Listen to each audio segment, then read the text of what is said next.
Hey, Byron Velvick, back with another episode of Fish Tales, and I am so blessed, so excited to have a very dear friend of mine, a friend for a very long time. He doesn't really need an introduction because everybody in the fishing industry knows this guy. He's a legend, not just among fishermen, the whole boating community. It's Earl Bentz, and God, Earl, I got you on Fish Tales. Thank you for watching the shows. Thank Camus for sponsoring the shows, and it's just a pleasure to have a friend on for the next hour, just to tell all the stories we've kind of hinted about before the podcast, but especially just get rolling on talking about the man, the myth, the legend, the guy himself, Earl Bentz. Well, you get to be a legend when you get old, that's for sure. But Oh, Byron, we're proud to certainly have you on our team. Our relationship goes back many, many decades. And back well, when you were a boat guy, you lived in California out there and sold champion boats, I believe you're a rep for that. Bass Cat and then Viper. And the greatest thing, Earl, was that even though we were in competing boat companies, I never talked bad about any boat company that you built, you started, you owned. And you knew I was just a rep that tried to sell the brands that I represented. And more importantly, you were just always nice to me. And if, no, if we saw each other at a show, Earl, I was friends with Janet. I knew your daughters. And yet I was just a guy that was with another company up until you finally brought me in with Triton. So it was great to have that relationship with you, Earl, and it goes way back to before we ever were on the same team together with Triton. You were the consummate gentleman, even though we sold two different brands of boats. We do. Well, it's been a cherished relationship for sure. We've had a lot of fun over the Well, you've years. been a mentor to me with my daughter, by the way. Oh my gosh, Earl, my daughter just started high school. And I know you walk this walk. Earl, the people that are watching this have no idea, but you have, the beautiful daughters you have. How old are they now? Tell me about the daughters a little bit. Our youngest is 34. Our oldest just turned 40. We have six grandchildren, and we have five boys and a girl. So after having raised three daughters, now to have five grandsons and one little 2-year-old granddaughter. Little boys are certainly different Oh, than little girls. We're you have taking them hunting and fishing. I just took four of them to Africa, and yesterday, 2-year-old grandson had his birthday, and everybody was there. And my little 2-year-old granddaughter. brand new granddaughter. So you know what? You've helped me. Like you were inspiring me to understand my daughter. And here she is going to high school, and she walks out that first day of high school, and I'm like, honey, are you going to wear that to school? Because you remember she showed up with her dungarees, you call them, with holes in her dungarees. And now she's going to public school. And I got to be out there saying, honey, I'm your dad. And I gotta look at what you're wearing. And thank God she still checks with me. And I'm blessed that she still comes out and says, Dad, what do you think about this outfit? What do you think about that outfit? And it's a better dynamic than a lot of the parents are having. Because Earl, beginning of school, some of those parents are like, you're not going to wear that to school. Yes, I am. You can't stop me. You're going to go out there looking like one of those girls, and on and on and on. And I'm lucky to have a daughter that's actually listening to me, asking my opinion about her outfits. And she still laughs about Uncle Earl giving her a lot of grief about having holes in her jeans when we came and sat in that Well, office right there. didn't know what dungarees were, and I had to educate her. Looked at me like I had three heads, and I said, "Yeah, hold your dungarees, girl. She's a sweet, beautiful girl. You're a great dad, and you're very blessed. She's as sweet as she." Earl, people know that, and maybe people don't know, you start off with racing, you start off in boats, but let's go back to the beginning because you kind of started talking about it before we got this podcast going. But how did Earl Bentz get started in the boat business, and what was the background and the passion that became what it is now, the owner of Camus Boats? Well, I was raised. Both of my grandparents farmed, and farmed tomatoes, corn, cucumbers, soybeans. I worked on the farm, cropping tobacco, uh, working in tobacco. I would watch my family pray for it to rain and pray for it to quit raining, pray for it to rain, pray for it to quit raining, and uh, thought, it'd be kind of neat to have a job that I've got a little more control over than waiting on the rain. And we lived on the water. I had a boat at a very young age, and anytime my boat sank or engine broke down, I'd have to take it to my uncle who had a boat repair shop, DF Engines, and he'd have to fix it for me. Well, in May of 1966, uh, he asked me to come work for him. Well, at 14 years old, I had a car and a driver's license at that time. I could drive the car back and forth to school, back and forth to work. I couldn't have a bunch of kids in the car with me. It was a restricted license. So I went to work for him for $1.25 an hour. My first job was scraping boat barnacles off the bottom of a commercial crab boat in May when it was 100 degrees. There were oysters, barnacles, and it took me 2 weeks. I had the fiberglass, the seams. I mean, it was the most awful job in the world. That hot sun, those oysters were rotten. I said, man, if this is a You're boat business, 16 I don't years know old. what This I'm is 1966. You're 16 years old and you're scraping barnacles off of boats. 14 years old. Oh Yeah. my gosh. And so anyway, he ended up teaching me how to rig boats. And eventually, 2 years later, he got me into powerboat racing.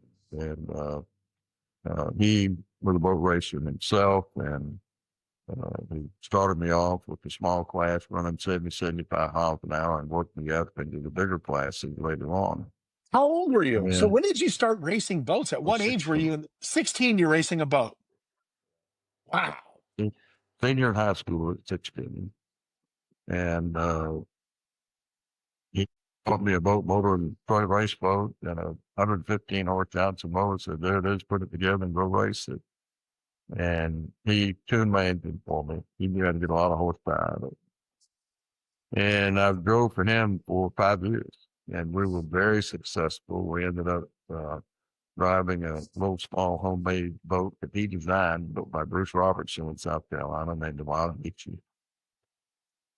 Our races and outran a lot of the factory teams. And I ran the right people in front of the right people. And in 1973, I was invited to join the Mercury racing team along with Bill Seabold and Reggie Fountain.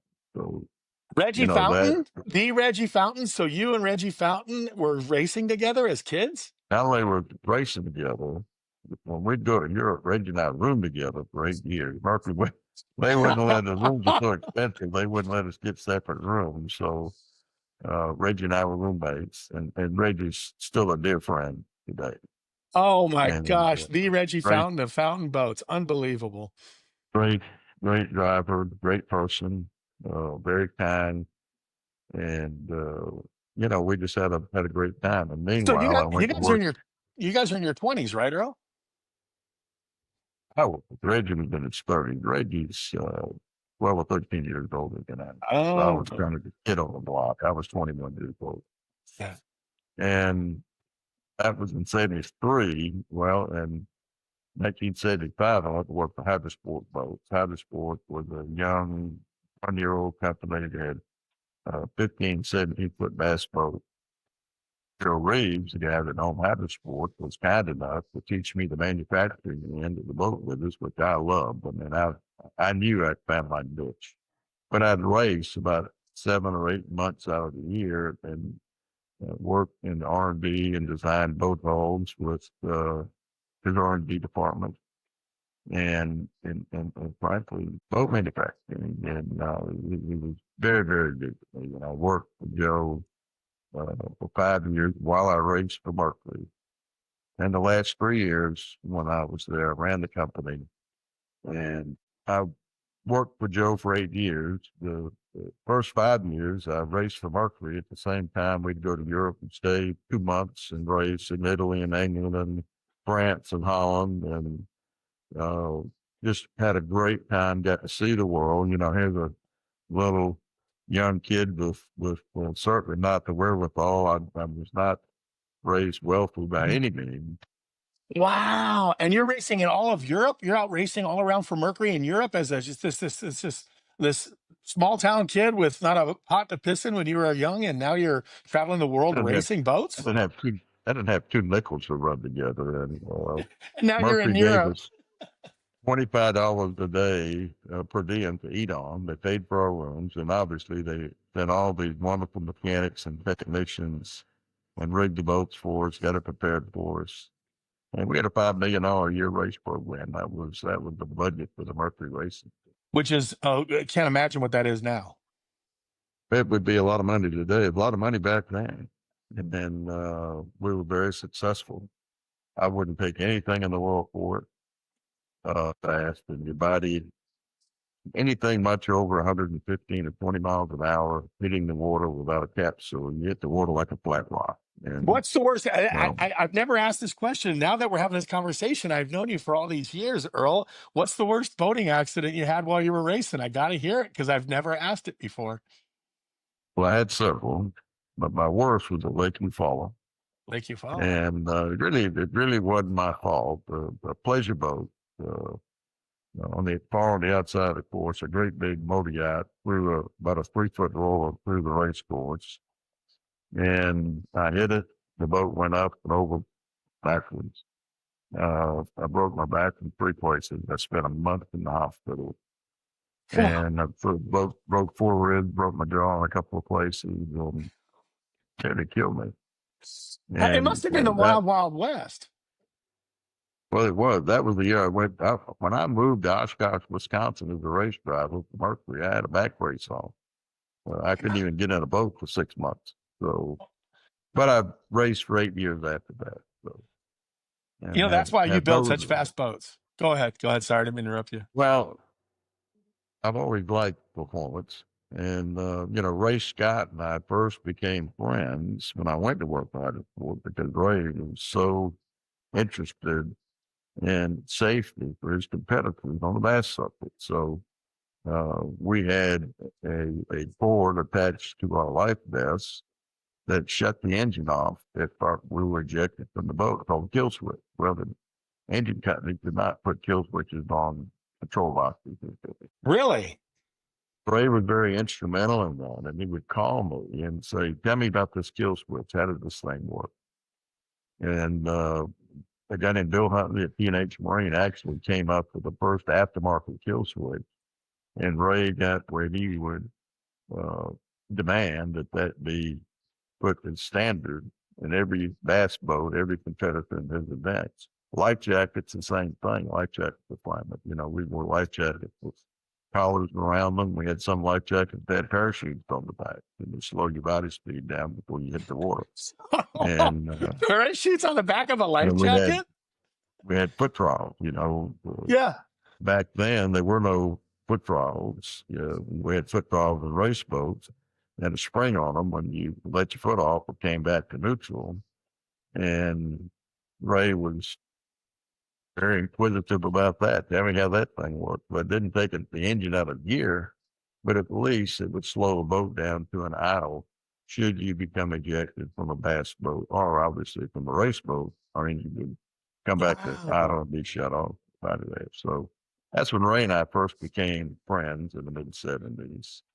And, And you the know, concept of kill switches and life jackets and all that in the bass tournaments was brand new. He was looking to bring that into all of his tournaments, and he was looking at you for talking to you about safety features, basically. Ray and Bob Cobb were uh, both very interested, and Bob would write about it in Bassmaster magazine, and safety, making the sport safer for people, and that's back when the engine horsepower started going up. With the big V6s. Yeah. Uh, yeah, and Ray, Bobby Murray. Let's tell a quick story on Ray. Bobby Murray and I lived together. We were both single. I had a house on the lake in Nashville, and Bobby was fishing, worked for Hydrosport as I worked for Hydrosport. He was gone fishing tournaments all the time, and I was boat racing, gone 7 months out of the year. Similar to Bob, we'd kind of pass in the middle of the night. We were having lunch one day after he'd had a tournament the week before, and I had a boat race. Well, in boat racing, I didn't have quite as much competition as he did in the tournament field. But I never fished a bass tournament. I bass fished, but I never fished a bass tournament in my life. So we were having lunch, and Bobby asked me, how'd you do? And I said, well, I don't know. Whether I finished second or third or one. I'm, driving from Mercury with the horsepower we had. You didn't finish much further down than third at the work. And I said, how'd you do? And he said, well, I finished 17th or 18th. And jokingly, I said, well, golly, if I could do better than that, I'd quit, find me another profession. And Bobby said, he said, I bet you $100 you couldn't finish in the top 50. And Really? that's He said back $100 you wouldn't finish in the top 50. $100. He took $100, laid on the table, said, I bet you $100 you couldn't finish in the top 50. Well, I pulled 100 out, and I said, I'll bet you by golly I can. Went back to the office. We called Ray Scott. And there was back then, you flipped the coin, there was no elites and all that stuff. They called an invitational. Pro draw. And yeah, we'd flip a coin to see whose boat we'd take. And then Yeah. we would flip another coin to see who got the boat the first half of the day and who got the second half. So I really wasn't familiar with all those kind of funky rules, but called Ray, and Bobby told Ray about the bet that we had. And of course, Ray said, hey, baby, you're in, you're in. Send your $200 or $300, whatever it was. So I'm entering my first BASS tournament. This is mid-70s. What lake? So we go to Kentucky Lake. Okay. Bobby Murray, won the first Bassmaster Classic. So he was already a pretty established pro, a dang good fisherman, a good guy too. 3 days of practice, 3 days of tournament. Well, I'd fished Kentucky Lake many times, but never fished a BASS event. Bobby would have me up at daylight. I had to charge my own batteries. That's another thing. Boat racing, I had a whole crew of people that A I pit didn't crew. have to fill Yeah, up you my had a whole boat pit with crew. gas. I had a pit crew. We had like 13 or 14 guys that did all that stuff. I just kept up my helmet and life jacket. I'm charging my own batteries, filling my boat up with gas. Bobby's keeping me up till 10, 11, 12 o'clock at night, putting new line, even doing practice, putting new line on my reels. And, yeah. I am get to bed at midnight, get up at 4. And I am exhausted, absolutely plumb wore out. And I wasn't doing very well in the tournament. I was in the top 75 or 80. But the last day came around, and I'm laying in the bed at about 7 or 7:30, the last day of the tournament. The phone running. And I picked the phone up, hello. And this voice on the other end at the great sky. And said, the early bird. Said, yeah. Ray Scott, yeah. I said, hey, Ray. He said, what the heck you doing, boy? This ain't no dang boat race. Get your butt down here. Your partner's mad in the setting hen. They blasted off an hour and a half ago, and what are you doing? I said, man, I am wore out, Ray. You missed the blast off by an hour and a half. An hour and a half An after hour the and a boats are half. gone, you're still sleeping in the We hotel. were going to use my boat. My partner didn't have a boat. And I really felt bad, but man, I was dead. So I get down there, and my partner gets in the boat with me. I told him, I said, hey, man, you can go with your fish, take the front of the boat all day long. I am so sorry. No. I'm a boat racer. I said, these bass guys, I've got a new respect for what they do. 6 days in a row, 18-hour days, gassing your own boat, charging your own batteries. I'm going back to boat racing. I hope Well, Bobby anyway, Murray had you sign that and I $100 lost bill and he 100. kept it. He won that 100. Bobby Murray won He 100 won the off you. $100. Yeah, I finished like 58 or something, so I had to pay him $100. Yeah. Shorty Lavender won. Shorty Lavender, I think was his name, won that tournament. Bobby finished second. And I fished more local regional tournaments after that. I used to fish 30, 35 tournaments a year. But I think I fished a few more BASS tournaments. Did not enjoy the success that the Rick Clun and the Hank Parker's, Bill Dance, and all the pros did back then. But it was Well, eye-opening. Bill Dance is going to be a guest on the show here real soon. And, and talking to you about that, you met Bill Dance when you were fishing the tournaments or just when you were with Hydrosport, but you met Bill Dance when you were a kid, basically, right? I was 21 years old, and I had just started work by Hydrosport. Bill was sponsored by Hydrosport at that time. He was fishing a tournament on Toledo Bend, and I was taking a new boat to him to film and fish out of. And I got there the last day of the event, and he had just practiced for 3 days, 3 days of tournament, and it went over and typical Bill Dance made me feel like he'd known me for 20 years. Put his Wow. arm around my neck and said, "Man, I appreciate you bringing that boat." Said, "What are you doing tomorrow?" I said, "We're driving back to Tennessee." And he said, "The crappie are biting." He said, "Let's go fishing." I just fished at least 6 days in a row. Typical Yeah. Bill Dance. After So 6 days of competition. Oh my gosh. so we go out and we fish, and of course, Bill, let me take that fish off the hook for you. And he bites your jig off, so you got to retie it. I mean, just cutting up all day long. And that began a 50-year friendship with Bill and I. Guy that I've got tremendous respect for and admiration. And a year or two later, I went into sales and had a sales territory. Bill, of course, lived in Memphis. And he would do a seminar for me at any dealership at any time. He said, "All I ask, come pick me up and take me home." And just, anyway, He's a great guy. I'm he looking was forward to having him on the show. He's been such a nice guy. I mean, my whole career, it was amazing how fast he became so pleasant. And as soon as you run into him, you make a friend, but then he doesn't forget you. Like you're on tour and he runs into you again. He goes, "Hey Byron," Bass Pro Shop. "Hey Byron." You're like, "Man, Bill Dance knows me by name." Like, how cool is it that he takes that much of an interest in how's that going? How's this going? And he follows like he's really knowledgeable about who you are. And when you're fishing, he's so supportive, and he's been such a great guy to in my career. I was just a only fan. one. There's only one Bill Dance. There'll only be. So how did you go from Hydro Sports, your first boat company? I mean, then you decide I fish some tournaments. I've been racing boats. Now I'm working with Hydro Sports. Then you became a boat. Then you started building boats. Literally, you got into that aspect of your life. Well, when I quit racing, I had more time to fish, and I would fish sometimes 2 tournaments a week, regional tournaments, in Alabama, Tennessee, and Kentucky.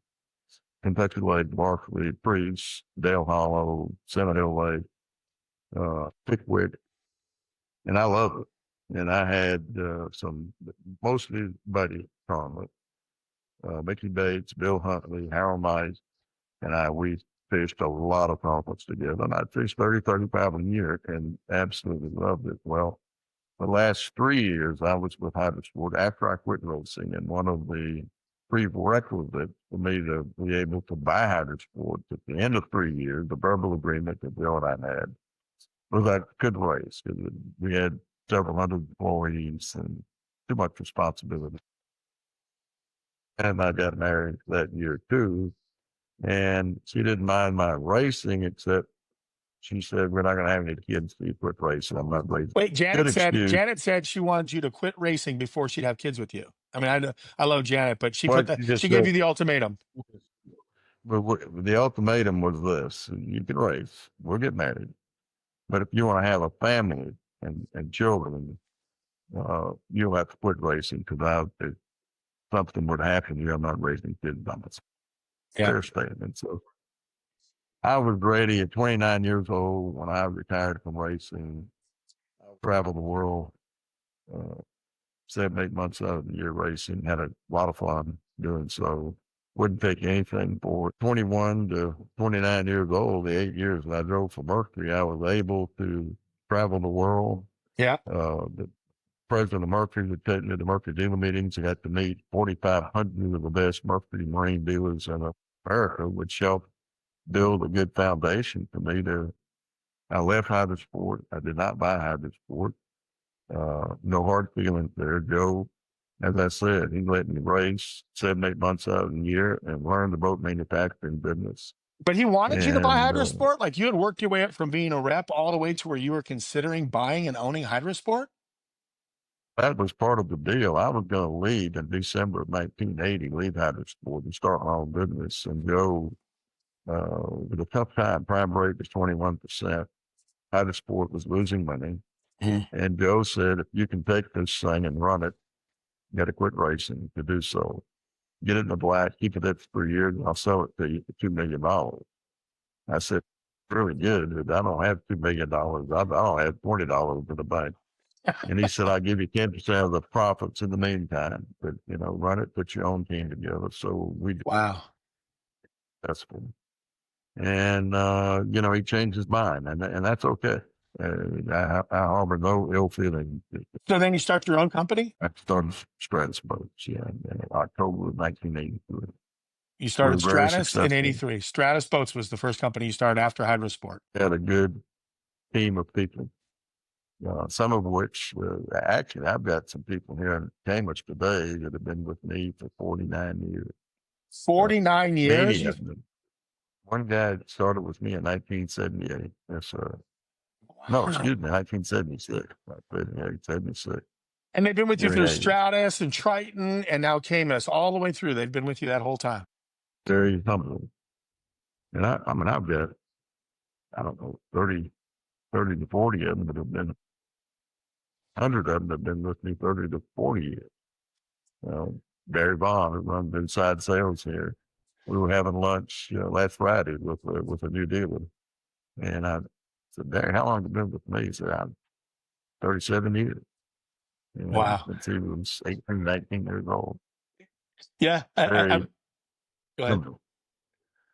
Yeah, I remember They're you good told me, people. That's you what said makes some it. of these guys have been, they were with you since they're kids and now they got gray hair. It's like these guys have spent their whole lives with you in the boat building business. They have, and we've grown together and supported each other. And, I've watched them get married, have kids. We all have So what matured. happened between My Stratus and Triton? So you go Stratus. I know how I love the story. I can't wait for you to tell it. I know why you named Triton, and that's music to my ears having a young daughter. But hold on before we get to that story. Stratus, how long did you own Stratus and did you end up selling it? OMC Johnson. But first of all, Brunswick, the Mercury people that Brunswick owned Mercury, they bought Bayliner and Searow.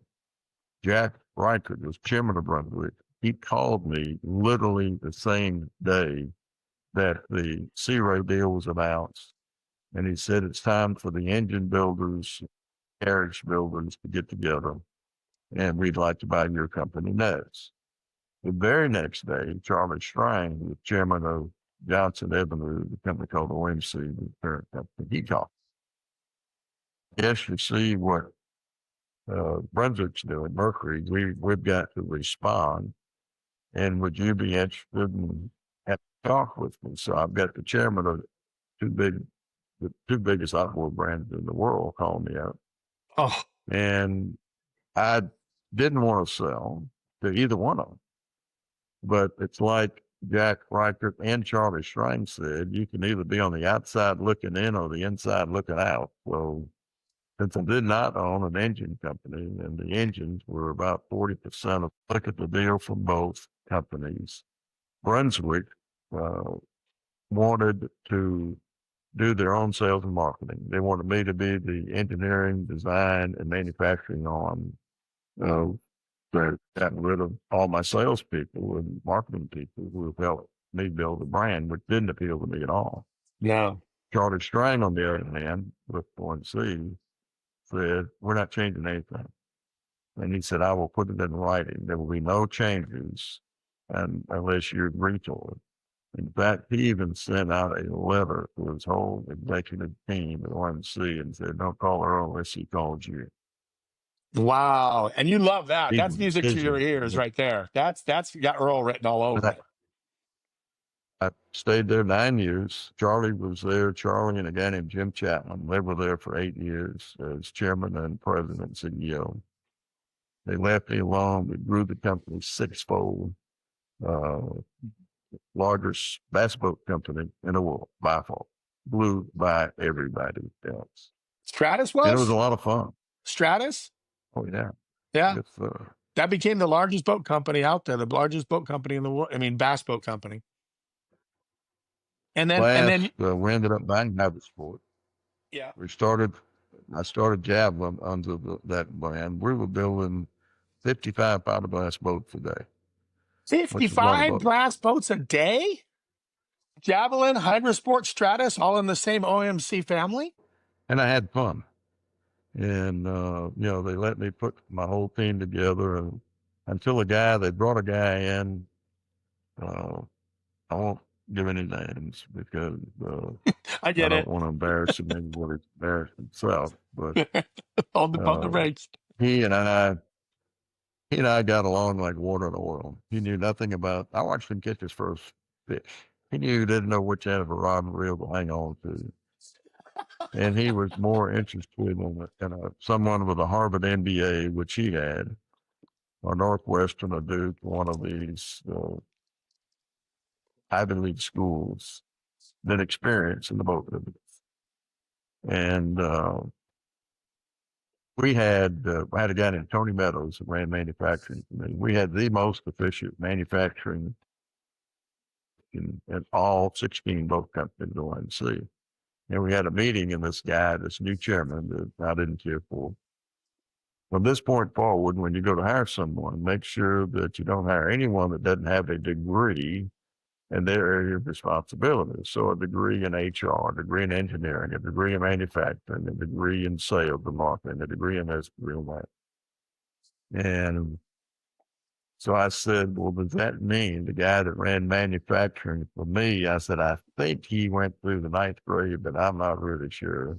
I'm going to fire him and find somebody with a degree. What's Oh, fantastic, which I was. And well, no, but if he were to leave or something, I could, he's he's the best guy you got, and you're all out of your 7,000 employees in boat manufacturing. So anyway, oh, I got along with him like water and oil. oh my Uh, gosh. That guy must have I drove you gave nuts. adequate notice. Yep. I gave about 4 months notice to Bill France, who on NASCAR. Bill was on our board. Rich Sherlake, the chairman of Harley, was on our board, and I went and told them, I said, you need to get rid of this tackle. And they didn't. Started trying. So was there a And non-compete, or were you able just so to start Triton? I mean, you went from obviously that large boat building thing. You were able to just go ahead and say, I'm out, I'm gone, I'm leaving, and I can go right into and start I had a Triton. 5 year, when I sold the OMC, I had a 5 year non-compete. It had been expired before. There you go. So you And could jump right I on was not, over. I wouldn't sign another one. They came and wanted me to sign one. I said, look, if I'm happy, I'll stay. If I'm not happy, I'll tell you to give you an opportunity to straighten it out, which I did tell them, but they didn't do it. We're doing over 100 million a year in 3 years at Triton. So Yeah. took off pretty good. And you named it after And the the Little Mermaid, I think, if I'm not mistaken. I think you said that was the Little Mermaid, your daughter and the Little Little Mermaid. Mermaid, King Triton. Yeah. My girls have had a big influence on what the name Triton and then Camus. Beryl, my oldest, came up with the Camus is a festival held in Cayman Island this year called the Camus Festival. Well, And I to didn't have a know good time that. on it in the water. I didn't know how you. I know there was Camus Wines, but that has a U in it. So I thought I go maybe it's not the wine Camus Different, Wines. totally different. Yeah. It's a Camus. So how did Camus come up? Because you said that was off of a festival in the Cayman Island Festival. I didn't know about this. Yeah. It's a festival that's held in the summertime called the Camus Festival. We'd go down to Cayman Islands for spring break and take all the kids. We love the Cayman Islands. It's a friendly people, laid back atmosphere, very good food, decent fishing. And, we just love the Cayman Islands. And when you something that doesn't intimidate, alienate, upset anyone, so it's kind of hard. And then something that no one else is using. So Well, anyway, it's stuck and it's worked out pretty well. I can remember, Earl. I've known you for a long time, and you brought me into Triton. You were a godsend. I think you remember the story, but I got fired from let's see, Ranger, FLW, and everything to do with FLW through Irwin Jacobs. And you remember I was walking this thin line with Irwin Jacobs, and I was dealing directly with Irwin because it was right after The Bachelor. And of course, I had Mercury and Ranger on The Bachelor, and I was going on my dates on the show and whatnot. And so all these people see it. And Erwin Jacobs was courting me like crazy. And then ESPN comes along. Got to tell the story to the people that don't realize what happened here. But my Earl Bentz story started not just being a friend of yours at the shows, but we got together because Irwin wanted me not to take the deal with Bass Center on ESPN.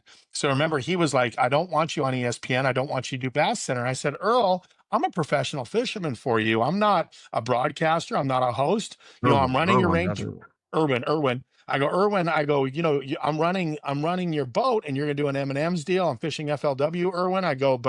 I go, I'm not on the broadcasting. He goes, well, we're going to be on Fox Sports South and we're going to be on Fox Sports Bell Net or whatever. I go, ESPN is wanting me to be on this show. And if I'm at one of your tournaments, they will come cover me. He goes, I don't want ESPN at my tournament. I don't want you in my M&M shirts in my Ranger boat if you're going to be on ESPN Bass Center or anything to do with them, And so he goes, you're fired if you take that job. And I got fired at Christmas. And Earl, I'll never forget, I'm in Tampa with Mary. I get a call from you. I got to tell this story. It was the best Earl story. I get a call from you. I had just gotten fired. And John Holguin at Mercury said, hey, Earl, I think, he knew that I'd been with Mercury for 30 years. They're my longest sponsor. And all of a sudden, John Holguin rallied with you to try to find me a boat deal, apparently, because he knew I was having a really bad Christmas break. And I get this call and I'm out to lunch with him. With Mary, I'll never forget it.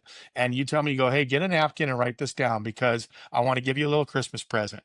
And you gave me the Christmas present of all Christmas presents by letting me know that I still had a boat company that wanted me. And Mercury and Triton and you gave me a chance to sleep better at night. And I wasn't being pulled apart like taffy, and I wasn't being jerked around with the Ranger and FLW and Irwin Jacobs and all this other stuff. But suddenly, you came in and you said, hey, I want you to join Triton, Mercury Triton. We're going to take good care of you. And we've worked together ever since. And that was the beginning of my relationship with you, and Triton Boats and Mercury Outboards brought us together with John Holguin. If you remember that story, it You know what was, John Hoagland's doing now? I don't know what John John Holguin's doing. Hoagland is, well, John worked for Mercury for many years. Great guy. He was an OEM, handled builders like us. And he would handle us, Ranger, Bass Pro, anybody that rigged Mercury engines on boats, John would handle them. And the other one, I took him to Mexico to catch his first bass. He'd never caught a bass in his life. And he's not a bass fisherman, but they'd catch a few. And he's a good sport. And John ended up coming to work for me at Triton and Shameless as our head of sales here at marketing Mhm. before Todd came in. And he is a prime example of someone who is not an outdoorsman. And when the dealers first met John, they would say, where'd you find this guy? The sales for Bass Pro Company. Right. And I said, give him a chance, because in another year, you're going to come to me and say he's the best guy I've ever had. And he would study all the demographics, all the brands that sold that market. And a year later, the dealers would say, he's the best rep I've got. Wow. So John is still a dear friend of mine, today. He's living in Boston now. He's a city councilman. He works for Lay's potato chips, gets up at 3 a.m. and puts potato chips on the shelf in grocery store. John just got to be doing something. And that's just something to do for fun. Any of the, he works, he was so excited when he was working for me. He had a sales territory.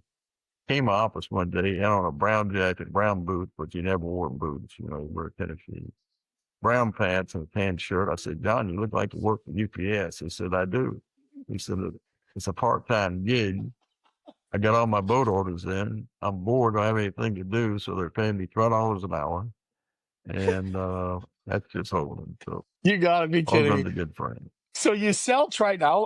Now I know you. So now this is where I come in, where I know Earl. We're friends. I'm fishing for Triton boats, and then you sell to Brunswick and you retire, and then you get to explore your passion of hunting. And I remember you hunted and fished and hunted and fished. You met George Godds, a guy that was on Going Coastal, one of our first guests. on ESPN, and you meet George Gods through going on Coastal because we were filming down there in Stuart Floater. You were on our show. You caught your Goliath grouper. I think you said I'm one and done with the Goliath grouper. You caught your one and only giant Goliath grouper under Yeah. that bridge, and you said, "Hey, that's fun, one time only." But that was with George.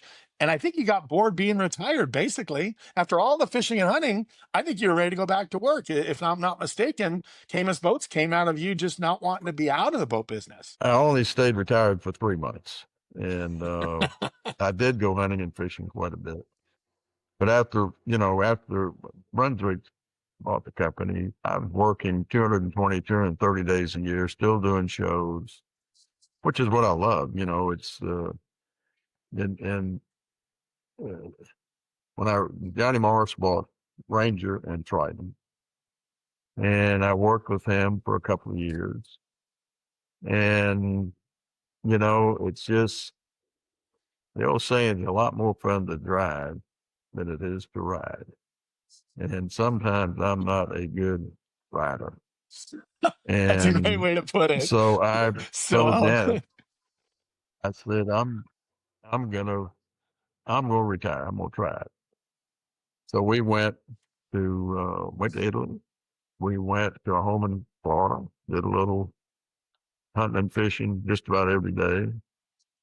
And I got up one morning and I said, man, I can't do this. I'm miserable. That was after 3 months. And I said, I miss the people. Mhm. I miss my employees. I miss the dealers. I miss the fishermen. Gonna do? I said, I'm going back to Tennessee and uh, talk to some of my old crew and see if they've got the energy to go do it one more time. All right. Wow. I said, go start another company. Wow. So that was in 2018, about 7 years ago. And you built a brand new plant. Like you didn't even go back to the old Triton plant. You built from the ground up. I mean, that building you have, that Camus plant is state of the art, brand new. It was when we used to drive to Triton, that was just the side of a mountain over there that I drove by all the time. And now that's the monolith that is Camus. And that was your vision, is to start over We again, right? built a 250,000 square foot facility. It's set up to build boats in. It's a long, I don't know, I've never measured how long, a couple of 1,000 feet long, maybe. Yeah. New office building. Again, it's the same group of people, but within 3 or 4 months of starting this thing, I had 150 of my old Triton employees here because Triton was now being built in Arkansas and Missouri. And they were anxious to get out of the other work that they were in, doing things other than the boat business. Whether you're a supervisor, a hourly employee, a boat builder, boat people like building boats. And they just, working at the Ford got a cylinder head plant in Dixon, or the Ford glass plant in Nashville, or DuPont, or Nissan, or whatever. They just missed boats. So they came back, and I was honored and Oh fortunate to get them. man. That's So now awesome. we So got a lot of their kids and grandkids. that's amazing. So you basically announce you're going to go back into the boat business. You say, I'm going to start a new boat company here in Ashland, Tennessee. And just like that, you get 150 people that have known you, worked for you, were working other jobs, give their 2-week notice, and come running to you to go back and start Camus right from the get-go. That's so cool. Basically, exactly That's that. awesome. I mean, Earl, that's like, and now you got their kids working there and everything else. That is such an amazing story that you had that kind Well, of we're loyalty. hiring more people, getting the first 150 of my old people that had been with me probably an average of 20 to 30 years, Yeah. some many more, as we said earlier. Yeah. But getting the next round, another 150 on top of that, uh, because of the environment that we're in today, it takes time to uh, call, if you will, read through them and get the people who share the passion of other people here of building a good quality boat. Well, you guys I build get the best. energized every time Go ahead. You get energized. Go well, ahead. I'm energized every time I walk through the facility, with the people, they're the ones that make it work, and our dealers and A lot of the dealers, I'm dealing with their children and grandchildren now. That's amazing. Uh, so different, And And, Camus boats. I mean, listen, I've been in the business a long. what's saving your butt now, what's really been the key thing is the saltwater boats you're building. And you've explained this to me that right now the bass boat market is really struggling because the interest rates, I've heard so much about this from you, but what you're building in these big boats, they're flying, I won't say they're flying off the shelves, but you got a really dedicated audience of saltwater guys that are paying cash for these big boats. Like the 40 footers, right? And I think you got a cat, you got two different types of big 40-foot boats along with the 30s. We've always built saltwater boats. At Hydrosport, we built center consoles. At Stratus, we built center consoles. At Triton, we built boats up to 35 feet. And it's a different buyer. But here is the phenomenon that occurred that a lot of people don't realize, Byron, that we've got time. It's interesting. In 1980, when prime rate went to 21%, the average bass boat loan was 3 years, 36 months. There were 60,000 Federation members in this country. Well, I remember distinctly when, in order for people to get the payments down where they could afford them, rather than 36 months, they went to 120 months, 10 years on their note because the rates were so much higher to get the payment so they could afford it. Bass Wow. guy really doesn't care how much it is. He does care, but how much is it a month to fit in his budget? That's right. So That's that right. was in 1980. Well, then you fast forward to 1998 when Helen Severe changed the horsepower limit from 150 to 250.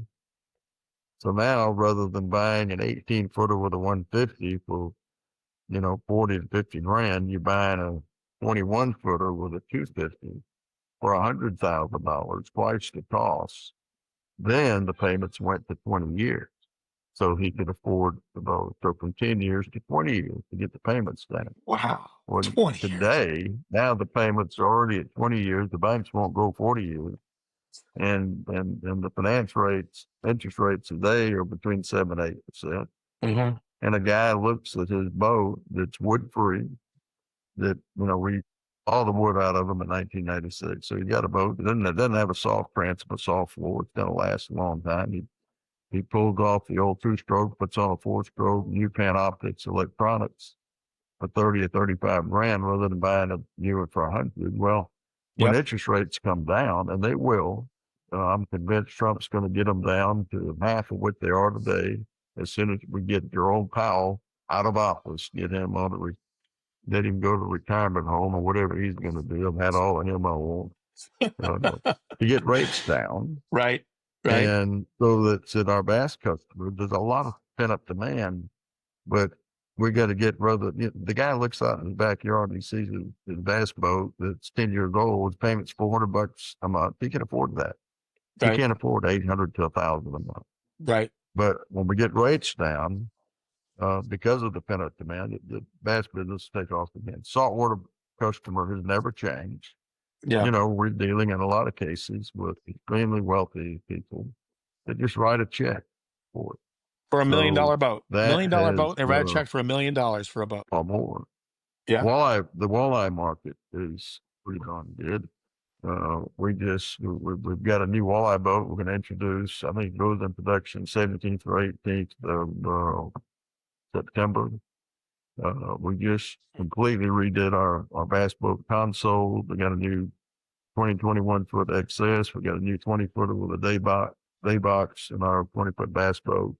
So we've invested millions in our freshwater new product development to be ready when that market does come back, and it's going to come back next year when rates come down, because they're going to come back. We're sitting here talking right now, they're going to come back. Right. But yeah. I'm almost close to an hour. I've just started. I get this list of notes here, and I'm like, oh my gosh, Earl, I'm running out of time already because I don't want to take too much of your Monday away from you. But I got to ask you, we have a segment. I know I teased it with you before.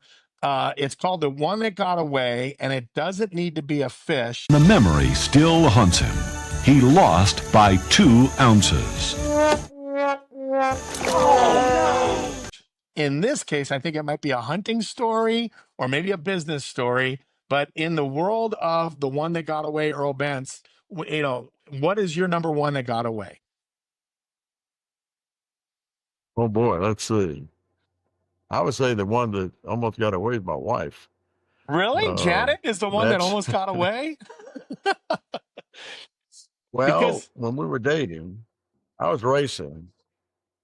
We'd put two IndyCar engines in a boat, 1,900 horsepower. Roger Penske, Keith Duckworth, the Mercury Marine. They asked me. I drove for 2 years, kind of a secret project, compete with Miss Budweiser and Atlas Van Lines, and we were running 180 miles an hour when the other guys were maybe running 160 or something like that. gosh.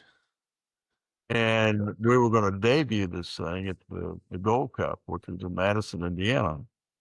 And Janet and I had been dating. We thought we were getting along pretty serious. And she was in college. She's 5.5 years younger than me, so she wasn't out in the real world yet. And I'm still up to my eyeballs and building boats and racing. And I said, would you like to go to the Gold Cup with me? And she said, what is the Gold Cup? I said, well, it's kind of like our Indy 500 powerboat race. He said, I'll have to think about that. I said, thought about it. And I said, well, you got to think about that. Maybe I need to rethink this thing. But in fairness to her, she didn't know what the heck the Gold Cup was. So Right. she didn't go. I never heard from her when she said she wanted to think about it. So anyway, about a week after the Gold Cup, she called me for the day of cell phone. We've been married 44 years. Wow. Said, you going to call me back? I said, I don't know. I have to think about that. And like you had to think about whether you wanted to go to the Gold Cup or not. Oh, Pretty stupid, wasn't it?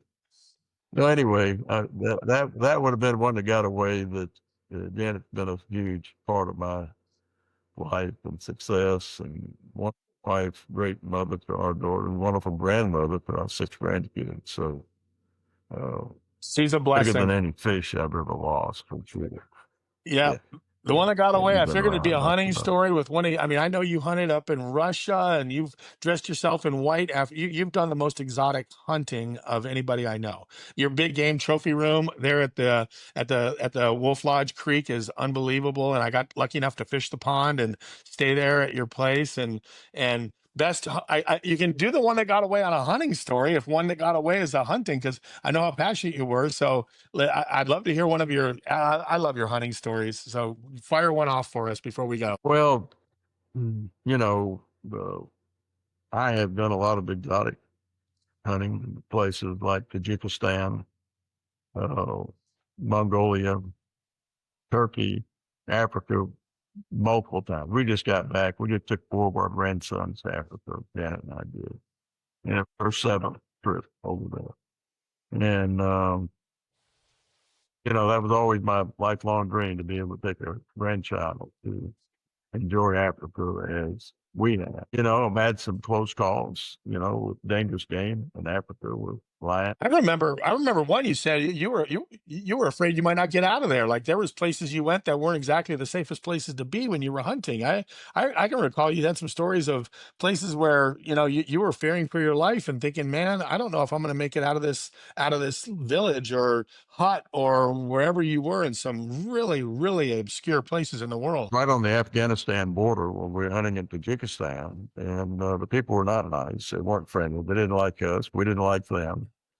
And Richard Childress, my NASCAR buddy, was with me. And we did, fortunately, make it out of there. We both got good Marco Polo sheep. When our plane landed in Atlanta, I got out on the tarmac and kissed the ground. Really? And I said, I will never go back to it. Yeah. Really? It They, was that hairy? It was that back scary? then, they may have changed. Well, they were all looking for Osama bin Laden. There was a $25 million bounty on his head. Yeah. And all Richard and I wanted to do was get our sheep and get the heck out of there, which we did. But not a place where we felt safe. So we were one night we were in Dushan Bay, which is the capital of Kyrgyzstan, I guess. Our bed and breakfast, and I'll say that in loose terms, was right next to the Iranian embassy. And about 2 a.m, there's automatic weapon fire, machine gun fire right outside our window. And I bailed out of the bed. We had a double rifle case with those combination locks. I got a mag light by the time to look at the thing, not turn the lights on, get the guns out, loaded my gun. I mean, I'm thinking terrorists are going to come through the door any minute. So, yeah, we were ready to get the heck out of it. Oh my gosh. Wasn't fun. No. Well, I've taken up an hour of your time, and this is Fish Tales. It's a podcast called Fish Tales, and obviously we have fishing stories. I'm going to end it with the worst hook story ever and I know you fish saltwater. I know you do a lot of freshwater. I have been on the boat with you with George. Luckily, I've never hooked you because I'd be really bummed out if I did, and you've never hooked me. But best, worst hook story ever in your fishing career. Worse, we were up on Rainy Lake. Where at? And with one of my dealers, Rainy Lake in Canada, catching smallmouth bass on top water plugs. And I had about a 3.5, 4 pound smallmouth, late afternoon, perfect time. The fish were chewing, man. I mean, they were chewing. And I was throwing a baby chugger, and a number 4 VMC treble hook went plumb through my thumb, almost all the way through, but really deep. Oh. Well, my dealer, Cheryl Watson from Watson's Marine, big guy, his son was with him. His son's 6'5", he's even bigger than Cheryl. And I said, y'all have got to help me, pull this thing out. And Big Cheryl, the dad, he said, hon, when I see blood, I faint, I'll pass out. So I looked at his son. He said, oh, don't look at me, I'm worse than my dad. So I had to get ice and drive the hook all the way through. Oh, yourself? And when You it did it came yourself? through, you could hear it pop. Oh yeah. And of course, blood going everywhere. When the hook popped through, Big Cheryl heard it, and he got weak at the knees. I mean, he didn't even see it. He was about to faint in the bed. I mean, here's this guy that's 6'3", weighs 300 pounds. And anyway, I did get him to get some clippers after I pushed it through, cut off the barb, and pull it back through the other way. So oh man, that's I've had a great lot one. of hooks. That probably was the worst. We've both had great careers. We have both had wonderful careers in this business. It's not over.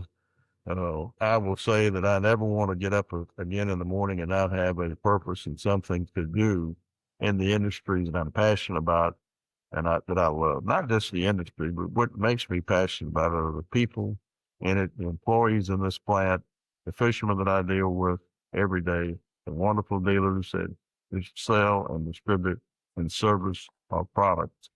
I feel so very blessed to be in this industry, as you should too. We've both been able to make a living and provide for our families in something that's also in an industry that's our passion.